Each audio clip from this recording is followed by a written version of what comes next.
Hello friends, कैसे हैं आप लोग। आज जो हमने क्लास शुरू करने जा रहे हैं वो भी केमिस्ट्री, सरफेस केमिस्ट्री का एक सेगमेंट है, that is purification of colours. Colours को हम कैसे प्यूरिफाई करेंगे, तो हमारा आज टॉपिक है प्यूरिफिकेशन ऑफ कलर्स। कलर्स को प्यूरिफाई करना क्यों जरूरत पड़ेगा। जब कलर्स बनता है, अगर मान लीजिए उसमें कोई क्रिस्टलाइड होता है तो you have to separate it out the crystalloids from the colloids. So the purification of colloids is essential. अगर हमको बिल्कुल प्योर कलर्स चाहिए तो हमको उसमें से क्या करना पड़ता है, उसमें से हमको जो क्रिस्टलाइड उसको निकालना पड़ता है। तो purification of colloids is carried out in 3 ways. क्या क्या है? नंबर 1 डायलिसिस,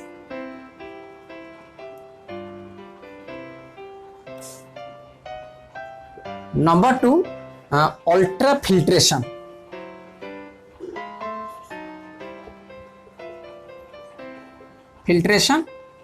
और number 3 ultra centrifugation. Ultra centrifugation, समझ गए। Purification of colloids are carried out in 3 ways. Number 1 dialysis, number 2 ultra filtration, number 3 ultra centrifugation. तो ये dialysis पहले हम डिस्कस करते हैं। What is dialysis? Dialysis is the process in which the separation of crystalloids from the colloids is carried out और is done. Dialysis एक ऐसा process है जिस प्रोसेस में क्या होता है, क्रिस्टलाइड को कलर्ड से सेपरेट करते हैं by the help of a parchment membrane. What it mean? हम जानते हैं थ्रू पैचमेंट मेम्ब्रेन क्या पास होता है, क्रिस्टलाइड चला जा सकता है। The crystalloid can filter through the parchment membrane, लेकिन कलर्ड से नहीं हो सकता है। अगर हम उसको पैचमेंट मेम्ब्रेन से पास कर देंगे तो क्या हो गया, क्या हो जाएगा, colloid will be separated out और क्रिस्टलाइड क्या चला जाएगा। That is known as dialysis. तो फर्स्ट डायलिसिस हम लिखते हैं। What is dialysis? अब देखिए डायलिसिस क्या है। Dialysis is a process in which the crystalloid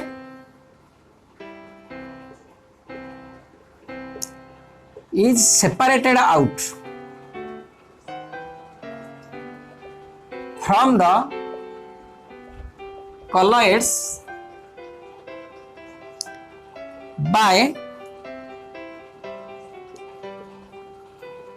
passing through a patchment membrane।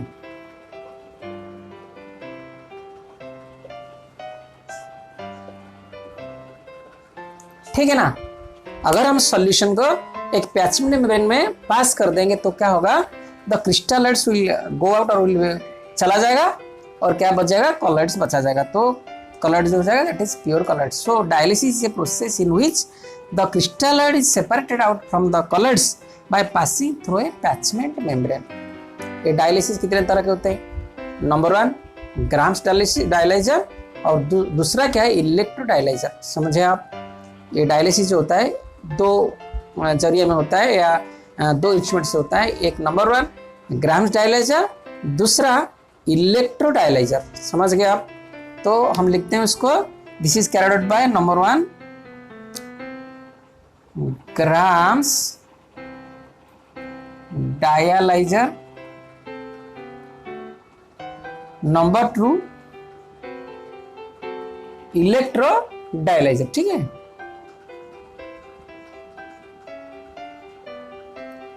तो ये ग्राम्स डायलाइजर क्या है, हम देखते हैं इसको कैसे बनाते हैं। Grams dialyser, it is very simple. This instrument consists of a cylindrical glass, of which one side contains or one side is fitted with a attachment membrane। समझ गए। और this vessel contains water. This vessel is filled with water and the water is running through this vessel at a constant speed. The water is entering here and the water is going out from the vessel here. The rate of the water should be at a constant so that the level of water will be constant in the vessel. आप समझ गए? और इसके अंदर क्या होता है,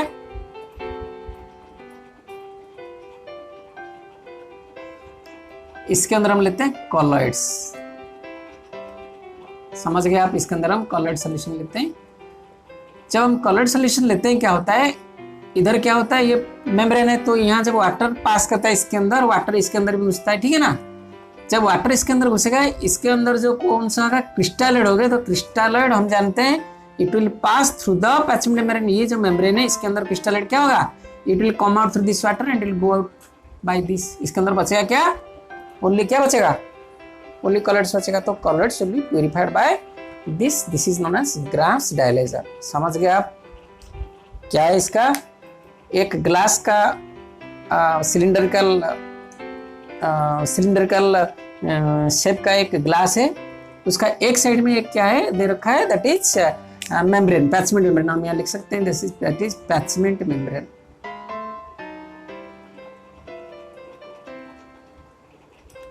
है ना, वाटर यहाँ से पास होता है कांस्टेंट स्पीड और कॉलॉइड इसके अंदर रखते हैं तो क्या होता है, this water can pass the crystalloids which is coming from the colloids और कॉलॉइडल सॉल्यूशन। उसके अंदर जो होता है क्रिस्टलोइड सॉल्यूशन, क्रिस्टलोइड्स प्रेजेंट होता है, that will pass through this water, ठीक है ना। तो इसके अंदर क्या बचेगा, एसिड कॉलॉइड्स बच जाएगा, तो कॉलॉइड्स विल प्यूरिफाइड, ठीक है।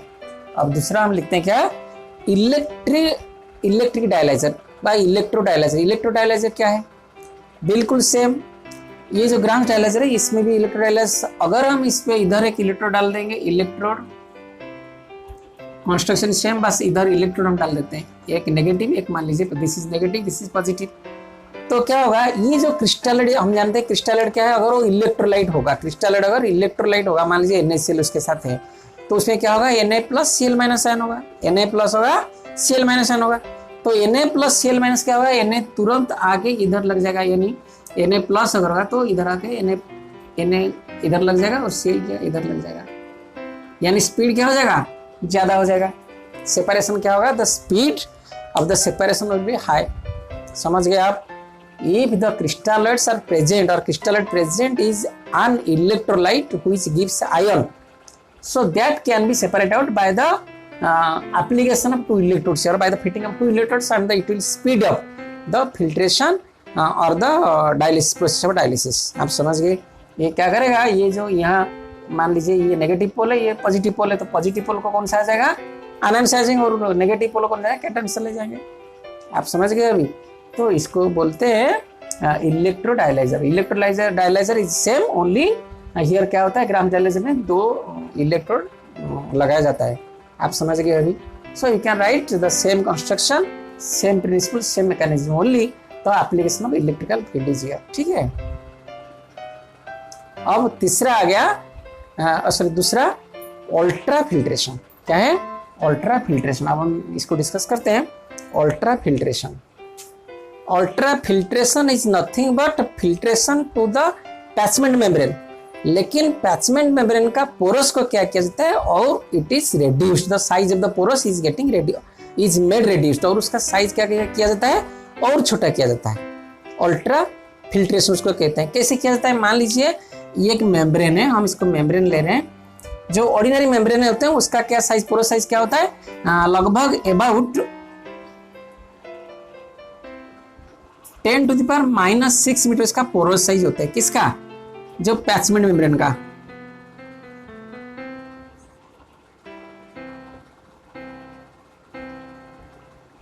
समझ गए इसका कितना होता है ऑर्डिनरी साइज, 10⁻⁶ मीटर इसका होता है porous size.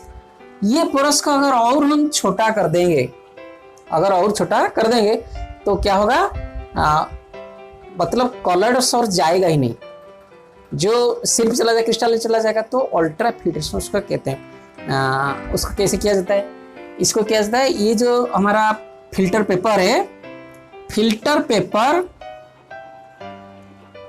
Is treated with, आप इसको लिख सकते हैं ट्रीटेड विथ जेलाटिन।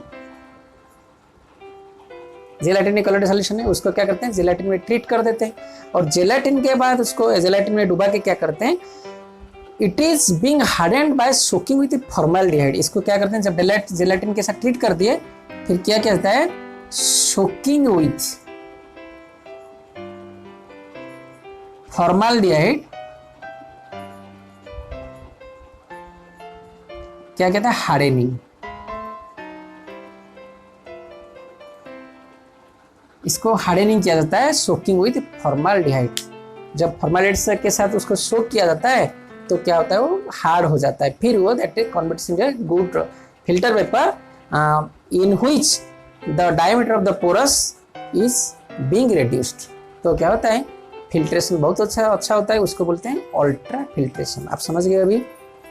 तो ultra filtration is nothing but filtration by the same attachment membrane or attachment paper or filter paper, but the porous size in which is being made very small। ठीक है, अब उसके बाद discuss करते हैं ultra centrifugation. ये ultra centrifugation क्या है, अल्ट्रा सेंट्रीफ्यूगल फोर्स आप जानते हैं, सेंट्रीफ्यूगल फोर्स, सेंट्रीफ्यूगल क्या होता है जब हम किसको घुमाते हैं। अगर हम क्या करेंगे अल्ट्रा सेंट्रीफ्यूगेशन में, मान लीजिए हम लेते हैं एक ट्यूब लेते हैं, टेस्ट ट्यूब लेते हैं, और टेस्ट ट्यूब में क्या करते हैं इसमें हम कलर्ड सॉल्यूशन को डाल देते हैं, इम्प्योर कलर्ड सॉल्यूशन।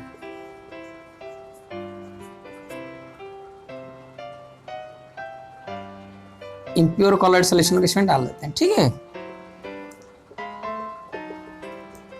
और इसको क्या करते हैं, ये ट्यूब को हम बहुत जोर से घुमाते हैं, will give it's a rotational motion, बहुत जोर से घुमाते हैं। घुमाएं क्या होगा, इसके अंदर जब घूमेगा इसके नीचे बढ़ जाएगा द कोलोइडल पार्टिकल, जो ओजन होगा जिसका due to the force of gravity, centrifugation due to force of gravity, ये क्या हो जाएगा इसके अंदर सेटल हो जाएगा। समझ गए आप। अब ऊपर क्या रहेगा, सिर्फ क्रिस्टलाइट्स रह जाएगा, इधर कौन रह जाएगा कॉलॉइड्स। आप समझ गए। विथ हाई रिवॉल्यूशन, अगर हम बहुत जोर से उसको रिवॉल्व करेंगे, घुमाएंगे और रोटेशनल मोशन देंगे, very high speed rotation, we can tell that rotation, उसको रोटेशन अगर करेंगे तो क्या होगा, इसके नीचे जो ओजोन किसका ज्यादा है, कोलोइडल पार्टिकल इसका किससे, क्रिस्टलाइट से, तो नीचे आगे बढ़ जाएंगे। फिर क्या करेंगे, जब ऊपर चला गया नीचे वाले को फिर दूसरा बर्तन में ले लेंगे या और किसी टेस्टिंग में ले लेंगे, उसमें क्या कर लेंगे, फिर पानी डाल देंगे, तो that will be converted to pure colloidal solution. आप समझिए। यानी ultra centrifugation is based upon the mechanism that the colloidal or impure colloidal solution is placed in a test tube or any means which is rotated with very high speed or revolved with a very high speed, so that the heavy particles, that is colloids, are settled down at the bottom of the test tube or that tube, which is taken out and mixed with another solvent and which becomes a very pure colloid solution। आप अभी समझ गए तीनों, dialysis, ultra filtration, ultra centrifugation, that is purification of colours. हमको purification of colours को जरूरत पड़ती है, ठीक है ना। अब हम चलते हैं, that is important properties of colloids. The first properties heterogeneity. Number 1 हेटेरोजेनिटी।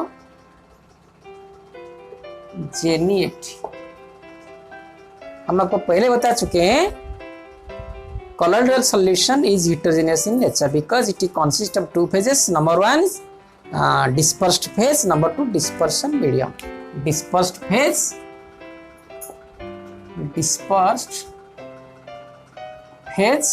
plus dispersion medium। This dispersed phase is not uniformly distributed throughout the dispersion medium. That's why it is heterogeneous in nature. समझ गए आप? दूसरा osmotic pressure. दूसरा osmotic pressure. We know osmotic pressure is a colligative property of the solution which depends upon the number of particles present inside the solution. ठीक है ना? तो colloidal solution भी it is having the osmotic pressure and it depends upon the number of colloidal particles present inside that solution. ठीक है? Osmotic pressure depends upon number of colloidal particles present in the solution. Present in the solution. समझ गए? तो osmotic pressure ये मानता है और ये डिपेंड करता है किसके पर, उसके बीच में उसके अंदर कितने नंबर्स ऑफ कोलोइडल पार्टिकल्स है। तीसरा Brownian movement.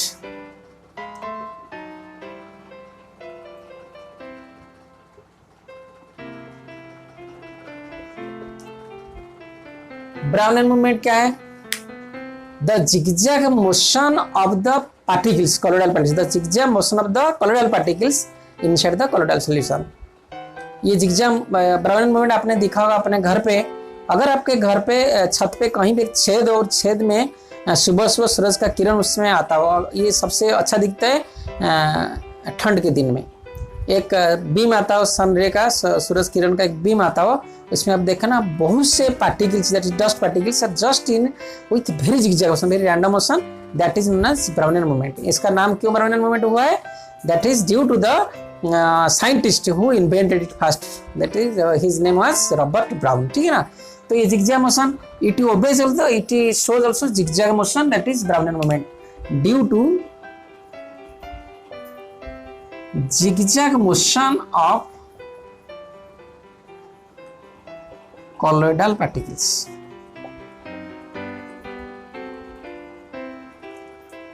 It has been observed by ultra microscope. ये देखा गया है, उसमें क्या हुआ है, जितने colloidal particles हैं वो हमेशा zigzag motion में रहते हैं। That is, it means ये क्या करता है, अगर zigzag Brownian movement है तो क्या क्या प्रूव करता है? नंबर वन, हम कहते हैं confirmation kinetic theory of gases.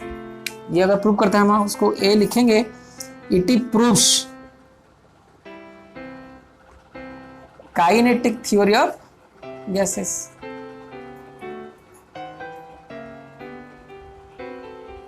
Kinetic theory of gases क्या कहता था? The molecules of any gas are always in a random zigzag motion, है ना? तो ये भी ब्राउनियन मूवमेंट कोलोइडल सॉल्यूशन में कहता है। इसमें क्या है, जितने पार्टिकल्स है कोलोइडल पार्टिकल्स है always there in the zigzag motion. उसके बाद क्या है और क्या ये दे सकता है Brownian movement? Determination of Avogadro's number, determination of Avogadro's number.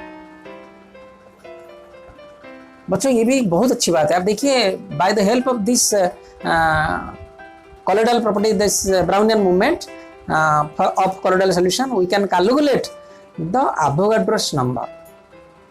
How? हम सिल्वर का निकालते हैं Avogadro's number. We have to find the Avogadro's number of silver. हमको मालूम है सिल्वर का एटॉमिक मास 108 ग्राम है।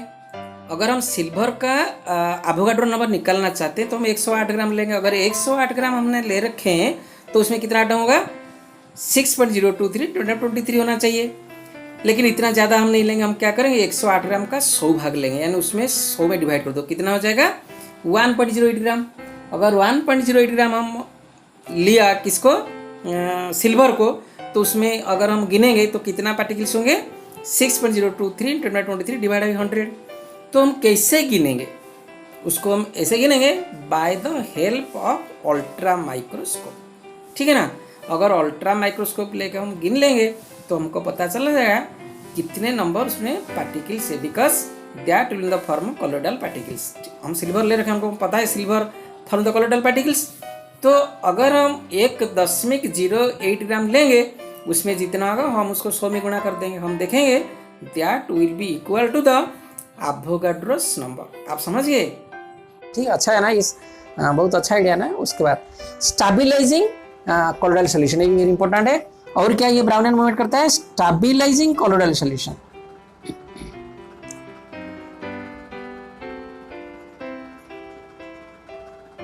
स्टेबलाइज का मतलब क्या है? Colloidal solution does not settle, वो बढ़ता नहीं। अगर बढ़ता तो हम सेंट्रीफ्यूगेशन नहीं करते, जो पिछले हम डिस्कस करते हैं अल्ट्रा सेंट्रीफ्यूगेशन। सेंट्रीफ्यूगेशन करना नहीं पड़ता, अपने आप बढ़ जाता है, लेकिन वो अपने आप बढ़ता नहीं। क्यों नहीं बढ़ता? That is due to the Brownian movement of the particles inside the colloidal solution. यानी कोलोइडल सॉल्यूशन पार्टिकल्स जो है, as they are always in the zigzag motion, random motion, they are not settling at all. So it is a stabilizing effect to the colloidal solution, not settling down. ठीक है ना? अब ये हो गया। उसके बाद टिंडाल इफेक्ट हम क्या डिस्कस करेंगे? That is Tyndall effect.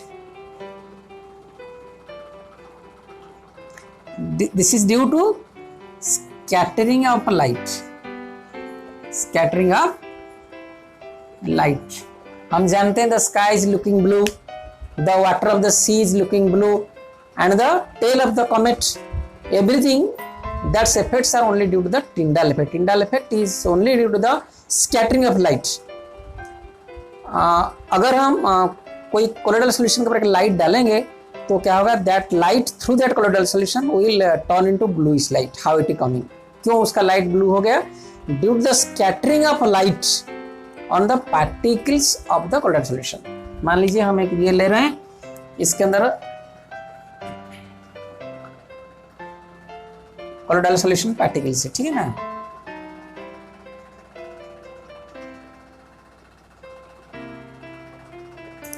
इसके अंदर एक बीम ऑफ लाइट हम डाल रहे हैं। This is beam of light, इसके अंदर जा रहा है। जब बीम ऑफ लाइट इसके अंदर जाएगा तो this light will see, this is blue colour दिखेगा। This is will turn into bluish. Bluish क्यों हो गया? लाइट तो व्हाइट है, ब्लूइश क्यों हो गया? जैसे हमने बोले सूरज का किरण आता है तो हमको स्काई इज लुकिंग ब्लू, वैसे ही water of the sea is looking blue. तो यहाँ भी ब्लू दिखाता है, क्यों? That is blue Tyndall effect. यानी इसके ऊपर जो लाइट, ये कोलोइडल पार्टिकल के ऊपर लाइट स्कैटर होता है तो क्या होता है? The light energy is being observed by the colloidal particles. जब वो ऑब्जर्व कर लेता है, अगेन इट क्या है? It reflects also light, it turns into illuminate होता है। That particles after observing the light energy it illuminate, यानी अपना भी लाइट देता है, दैट टर्न्स इनटू ब्लू। आप समझ गए? दिस इंपॉर्टेंट, आप इसको याद रखना, ठीक है ना? जब ये लाइट इसके ऊपर डाला जाता है, that scattering effect is due to the colloidal particles. जब स्कैटर उसके ऊपर लाइट एनर्जी पर स्कैटर होता है, that particles also start to illuminate। वो illuminate होते हैं तब it looks blue, that is known as Tyndall effect। समझ गए? Absorption of light by colloidal particles makes them self illuminate और self illuminate, वो self क्या होता है? illumination होता है, ठीक है बच्चों? ये भी याद रखिए, जो Tyndall effect किसके ऊपर डिपेंड करता है? Number one, the size of the particles. Number one किसके ऊपर डिपेंड करता है? The size of the particles. Particles size कितना है? Size of the particles. और किसके ऊपर करता है? नंबर टू है हमारे, यहां लिखेंगे द वेवलेंथ ऑफ लाइट।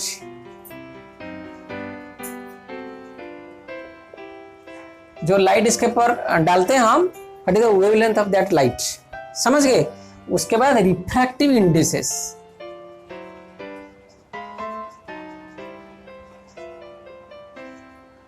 ये तीन चीज आप रखना, याद रखना। Tyndall effect depends upon these three factors। number one, wavelength of light and the particle size और refractive indices, ठीक है ना। number fifth, electrical properties। electrical properties it has been classified again, that is stability of colloids। number B, electrophoresis। Electrophoresis और cataphoresis. और cataphoresis. Number C, इलेक्ट्रोओस्मोसिस।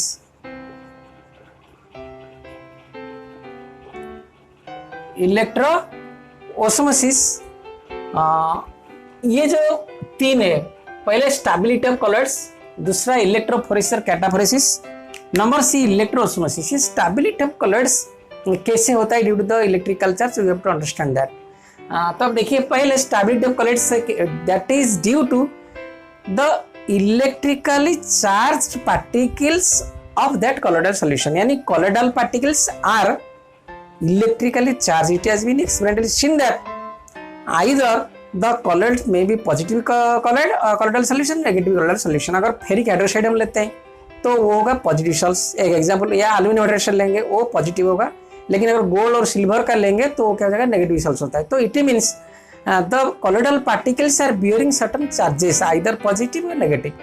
तो ये जो charge आता है, ये चार्ज कहां से आता है और ये चार्ज क्या करता है, due to the same charge of the particles they repel with each other. मान लीजिए हम एक यहाँ सोल्यूशन ले रहे हैं, कॉलोइडल सोल्यूशन, इसमें सारे हम AU का ले रहे हैं, इसमें सारे AU पार्टिकल्स हैं, तो AU होगा तो ये कौन सा चार्ज लेगा, माइनस लेगा। हमने अभी आपको बताया AU माइनस, तो ये जो कलर माइनस लिए तो minus and minus AU they will always repel to each other. क्या करेंगे, वो अपने बीच रिपेल करेंगे। सो रिपेल अगर होगा तो they will not settle down, वो नीचे बैठेंगे नहीं। जैसे हम बता रहे थे zigzag motion of the particles due to this electrical properties of the colloidal particles, because they bear the same charge, either positive or negative। Due to positive और negative charge they repel each other. समझ गए आप, due to repel of the same charge, repel of the colloidal particles having the same charge। उसके बाद ये जो charge कहाँ से आता है, फिर अगर रिपेल होता है ड्यू टू चार्ज, तो यहाँ सवाल आता है चार्ज कहाँ से आता है। देयर में भी 3 कजेस, ये चार्ज का 3 कजेस होता है। नंबर 1 कज क्या हो सकता है, जब वो मूवमेंट करते हैं, जिगजैग मूवमेंट करते हैं, may be due to frictional, due to friction, electrostatic जैसे हम बोलते हैं, फ्रिक्शन जब होते हैं क्या होता है, frictional electric current is generated, frictional electric field is generated, है ना, ड्यू टू फ्रिक्शन और फ्रिक्शनल इलेक्ट्रिक। जब ये पार्टिकल्स इधर उधर मूव करते हैं, ये इधर टकराता है इधर टकराता है तो मूव करते हैं, फ्रिक्शन होता है, तो due to frictional friction between them, the frictional electrification is also happened there. दूसरा दैट इज इलेक्ट्रॉन कैप्चर। ये इलेक्ट्रॉन कैप्चर क्या है, जब कॉलोइडल सॉल्यूशन किसी वेसल में रहता है तो it captures electrons from the outside surroundings, यानी एयर से वो इलेक्ट्रॉन कैप्चर करता है, एक बात। दूसरा बात, जब हम ब्रेडिक्स मेथड कर रहे थे क्या, कॉलोइडल सॉल्यूशन प्रिपरेशन करने के लिए, जैसे गोल्ड और सिल्वर का ब्रेडिक्स मेथड, तो तब क्या होता है, इलेक्ट्रॉन आर गेटिंग ऑब्जर्व्ड और captured by the this colloidal particles from that electrodes, ये भी होता है, देखा गया है, ठीक है ना। तो इलेक्ट्रॉन कैप्चर का दो, एक तो एयर से होता है और during the preparation of the colloid. तीसरा क्या होता है, this is important, preferential absorption of ions from solution, preferential absorption of ions, इसका आप नोट कीजिए, preferential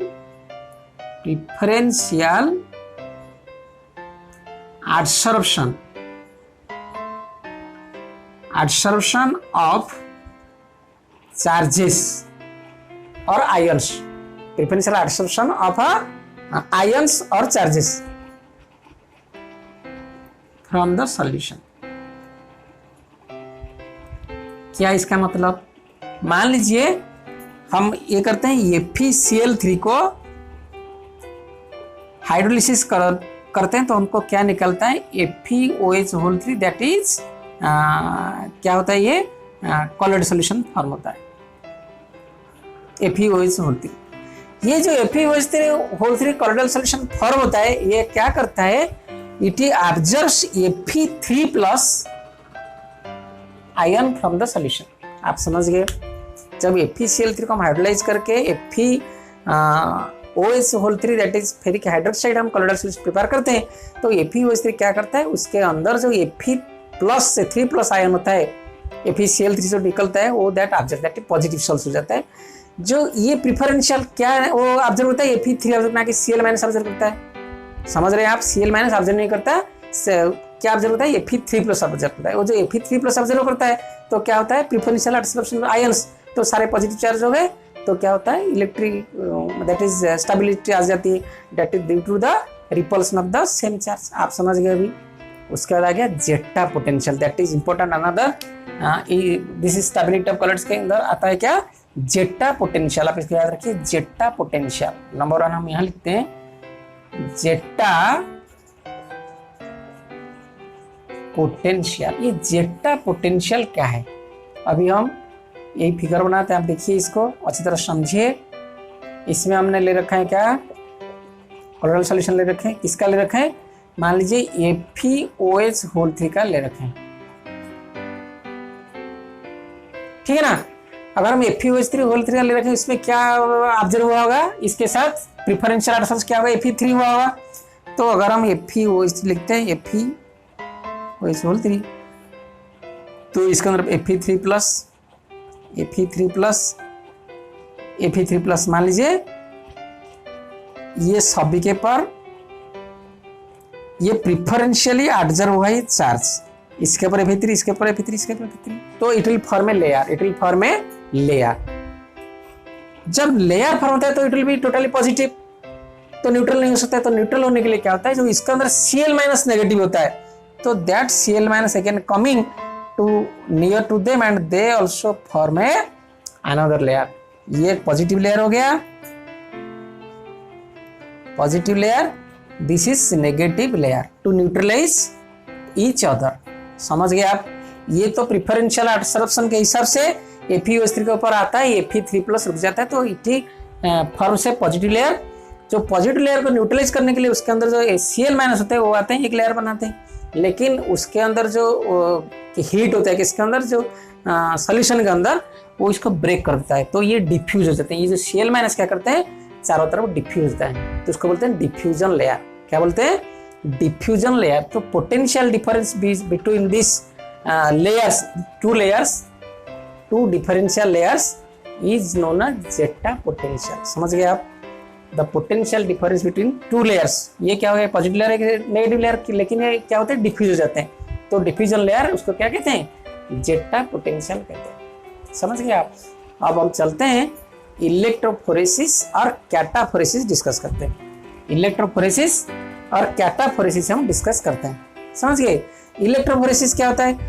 the migration of colloidal particles, the migration of colloidal particles by the application of electric field is known as electrophoresis. The migration of colloidal particles by the application of electrical field or electric field is known as electrophoresis. अभी देखिए उसका एक instrument है, मान लीजिए ये अभी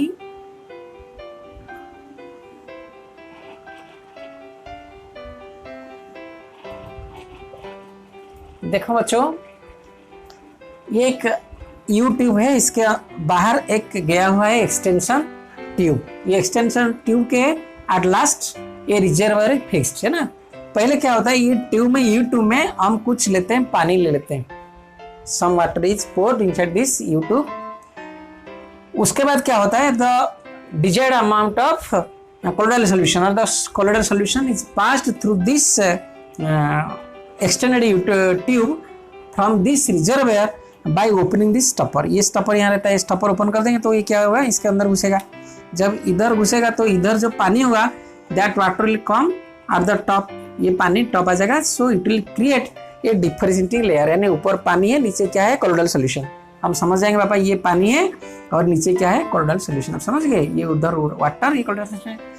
तो फिर क्या करेंगे? दोनों तरफ, एक तरफ इलेक्ट्रिकल इलेक्ट्रोड्स हम देंगे, इधर मान लीजिए पॉजिटिव, इधर नेगेटिव इलेक्ट्रोड्स दे रखें। By the supplying electricity will put A battery, will put A battery here. हम इसे लिख सकते हैं, इसको या बैटरी कर सकते हैं। This is positive, this is negative, ये बैटरी हम दे सकते हैं यहाँ। जब हम बैटरी से कुछ करंट यहाँ सप्लाई करेंगे तो what will happen? This colloidal particles will start moving towards this electrode। अगर ये पॉजिटिव सेल होगा तो positive particles will start towards moving negative electrode और कैथोड। समझ गए आप? अगर ये नेगेटिव सेल्स होगा तो negative charge will start towards the positive pole of the battery. आप समझ गए अभी? तो this process is known as electrophoresis. We can write the, क्या हमने बोला था, the movement of colloidal particles under the influence of electric field is known as electrophoresis, और कैटाफोरेसिस आप इसको नोट कर सकते हैं। तो यहाँ वही बात हुआ ना, जब हम बैटरी के जरिए we supplied the electric field, electrical field हमने दिया। इसके अंदर क्या हुआ, अगर ये पॉजिटिव सेल्स हैं तो positive cells will gradually travels towards the negative pole और नेगेटिव इलेक्ट्रोड। अगर cell is negative so the colloidal particles start moves towards the positive electrode. समझ गए? आप इसको नोट कीजिए, ठीक है ना। तो ये इलेक्ट्रोफोरेसिस हमारा क्या मदद करता है, व्हाट इज द एप्लीकेशन, और इसका आप इसको नोट कर लिए, इसका एप्लीकेशन क्या है। देखिए,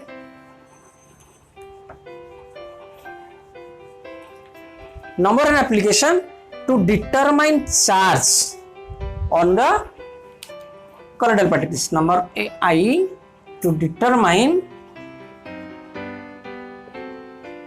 the charge of colloidal solution. समझ गए? इलेक्ट्रोफोरेसिस के जरिए we can find out the electrical charge of that colloidal solution. Number two, to remove from carbon from smoke, to remove the carbon from smoke. और smoke में जो carbon होता है we can remove, to remove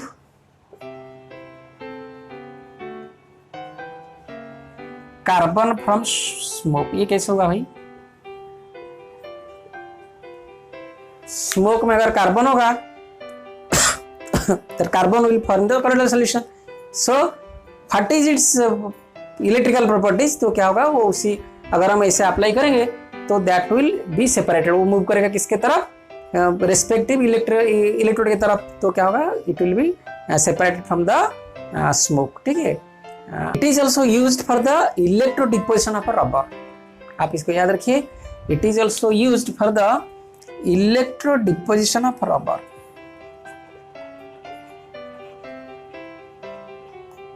deposition of rubber, ठीक है। ये हो गया उसका 3। उसके बाद आते हैं आखिर में इलेक्ट्रो ओस्मोसिस। इलेक्ट्रोफोरेसिस के बाद हम क्या लिखा था, इलेक्ट्रो ओस्मोसिस। आप इसको नोट कीजिए, इसका नाम लिखते हैं इलेक्ट्रो ओस्मोसिस, ठीक है। Electro osmosis is nothing but the opposite of the electrophoresis. क्या है? Electro osmosis is just opposite of the, हमने फिगर ये कर दिया, मिटा दिया, तब देखिए इलेक्ट्रो ओस्मोसिस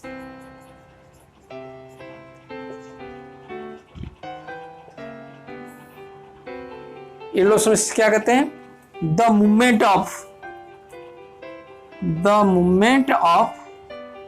क्या हुआ, उधर क्या हुआ था, कौन मूवमेंट कर, उधर कौन मूवमेंट कर रहा था, कॉलोइडल पार्टिकल्स कर रहे थे। कॉलोइडल पार्टिकल्स क्या था, डिस्पर्स्ड फेज था। तो यहाँ का मूवमेंट करा the movement of the dispersion medium by the influence of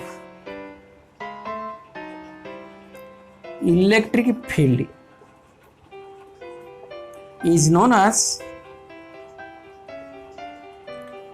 electro osmosis.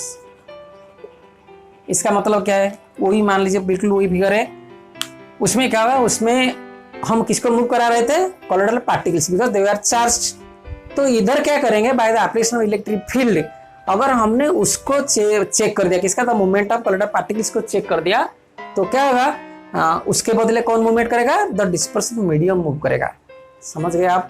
जो डिस्पर्सन मीडियम रहेगा that will move without moving the dispersed phase, तो उसको बोलते हैं इलेक्ट्रोफोरेसिस। ये भी बहुत काम में आता है, जैसे अगर ड्राइंग ऑफ डाई पेस्ट, जो डाई पेस्ट तो उसको हम ड्राई करेंगे तो that is also at that place this electrophoresis used. आप समझ गए, this is the opposite of just electrophoresis. Electroosmosis just opposite of electrophoresis. Electroosmosis में क्या होता है, इसमें the dispersion medium is moving, लेकिन उधर क्या होता है डिस्पर्स्ड फेज इज मूविंग। समझ गए। आखिर लास्ट प्रॉपर्टी कोआगुलेशन। आप देखिए दिस प्रॉपर्टी जो over electrical properties, last property coagulation. Coagulate means क्या है,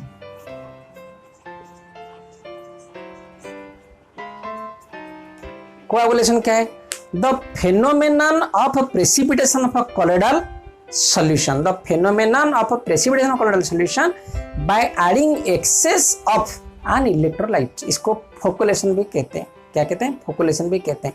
the phenomenon of, you write down the phenomenon of settling down, the phenomenon of precipitation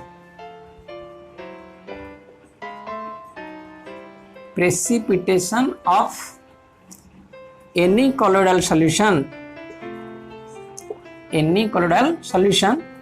by adding an electrolyte is known as coagulation. अगर कोई colloidal solution है उसको हम precipitate करना चाहते हैं, क्योंकि बढ़ता नहीं ना, उसको प्रेसिपिटेट करना चाहते हैं, तो क्या करें हम एक्सेस अपन इलेक्ट्रोलाइट उसमें ऐड करेंगे। तो इलेक्ट्रोलाइट ऐड करेंगे तो क्या होगा, वो उस पर बढ़ जाएगा। पहले उसको पॉपुलेशन भी कहते हैं, POCCULATION। आप समझ गए, इसको आप याद रखिए। और पॉपुलेशन कहते हैं, आप समझ गए मेरी बात। क्या हुआ, अगर हम कोई कोलोइडल सॉल्यूशन लेते हैं, कोलोइडल सॉल्यूशन में अगर उसको हम चाहते हैं प्रेसिपिटेट कराने के लिए, तो क्या करेंगे, उसमें एक इलेक्ट्रोलाइट लेंगे, मान लीजिए NaCl लेंगे, उसको उसमें एक्सेस क्वांटिटी में डालेंगे, तो क्या होगा, वो सारे बढ़ जाएगा, प्रेसिपिटेट हो जाएगा। So this process is known as coagulation. ठीक है बच्चों, see for the degree of coagulation there is one rule, that is Hardy Schulze rule. That Hardy Schulze rule says that higher the valence of the flocculating ion, more the precipitation, or the more the power to precipitate। इसका मतलब क्या है, जो coagulation होता है जब हम कोई इलेक्ट्रोलाइट डालते हैं, वो क्या कहता है, अगर इलेक्ट्रोलाइट का वैलेंसी ज्यादा होगा तो क्या करेगा, वो मोर प्रेसिपिटेट करेगा। मान लीजिए पॉजिटिवली चार्ज फेरिक हाइड्रोक्साइड हम लेते हैं, पॉजिटिवली चार्ज फेरिक हाइड्रोक्साइड हम लेते हैं। ये जब पॉजिटिवली चार्ज सॉल्ट है यानी कोलोइडल सॉल्यूशन है, अगर इसमें इलेक्ट्रोलाइट डालते हैं, कौन सा इलेक्ट्रोलाइट डालेंगे, हमको we have to add the negatively electrolyte. तो नेगेटिवली मान लीजिए हम ऐड करते हैं FeCN,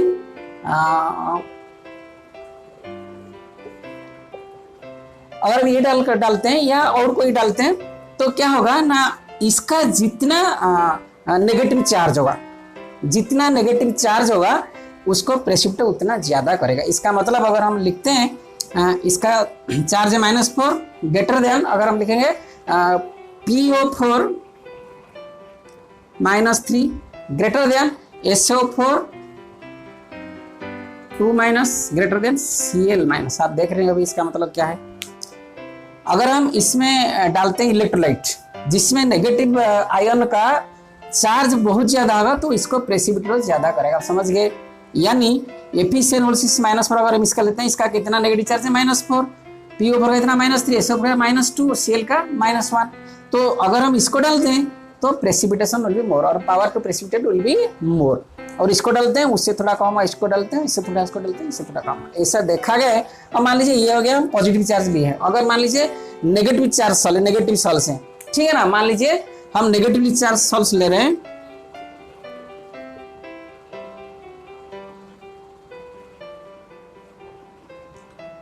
सो इसमें हम क्या करेंगे, इसमें पॉजिटिव आयन डालेंगे। पॉजिटिव क्या, मान लीजिए Al3+ greater than Ba2+ greater than Na+। अगर एल्यूमिनियम लेते हैं 3+ इसका चार्ज है, तो ये क्या करेगा, मोर प्रेसिपिटेट कराएगा। Ba2 प्लस क्या करेगा, उससे थोड़ा कम करेगा, Na प्लस क्या करेगा, उसके थोड़ा कम करेगा, क्योंकि इसका चार्ज सबसे ज्यादा है 3, इसका 2, इसका 1। तो जिसका चार्ज ज्यादा होगा और वैलेंसी ज्यादा होगा, that will precipitate more. Higher the valence of the flocculating ion, more the precipitation. हम लिख सकते हैं Hardy Schulze rule says that, the rule says that, the rule says that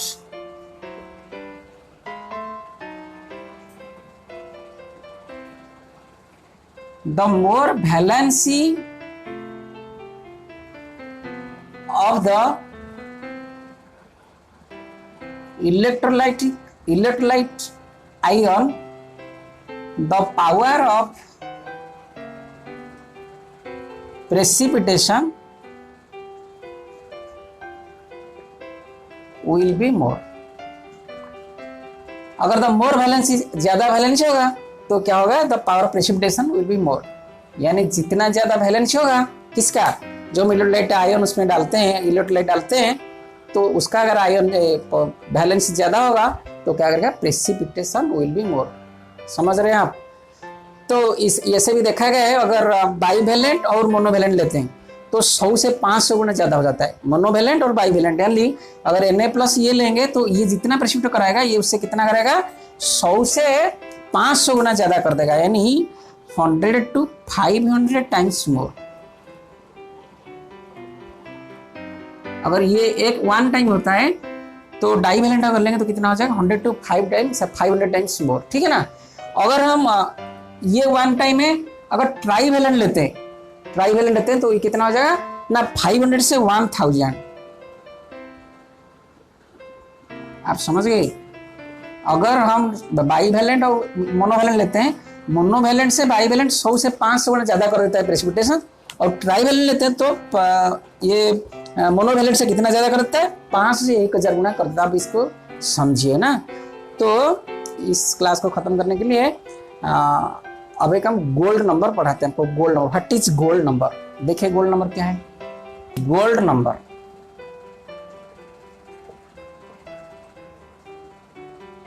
ये गोल्ड नंबर क्या है? It is the number of milligrams of protective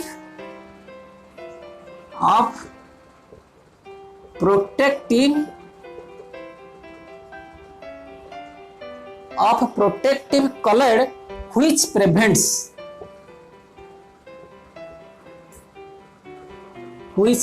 the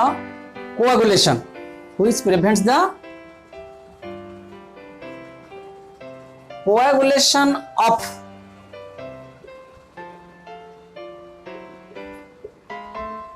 10 milliliter of a given gold shell, when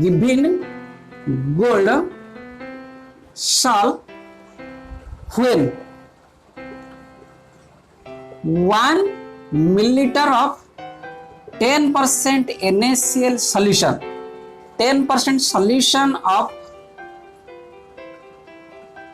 NaCl is added to it।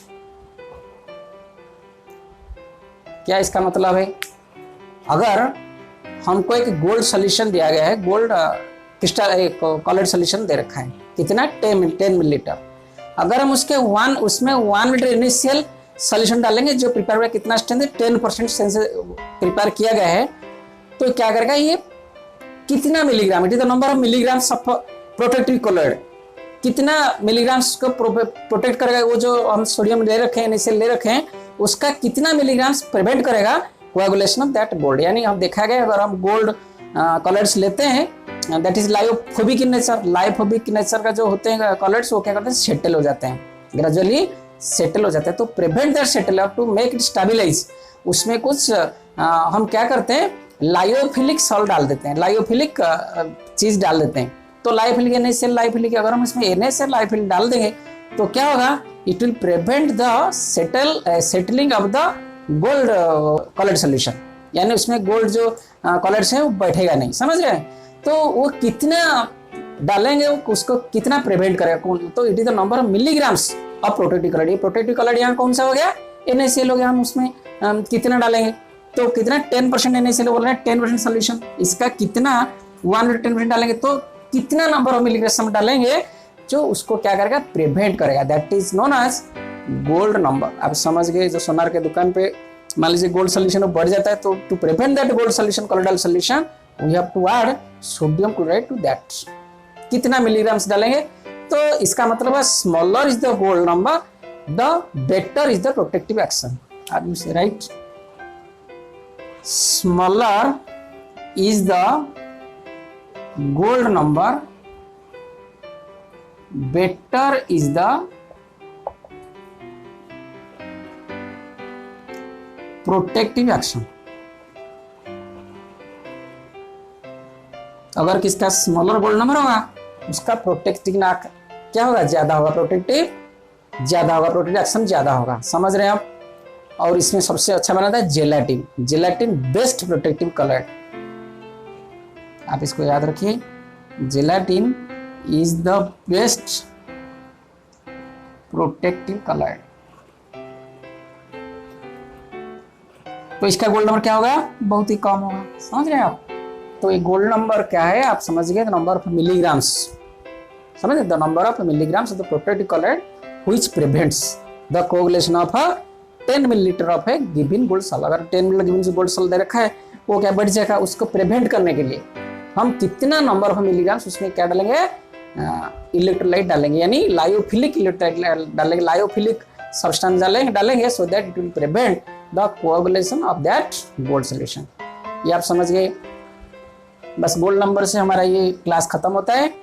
आप इसको अच्छी तरह note कीजिए और इसको 1-2 बार देखिए और किताब भी पढ़िए, तो आप देखना you will be confirm to write in the examination. Okay, thank you.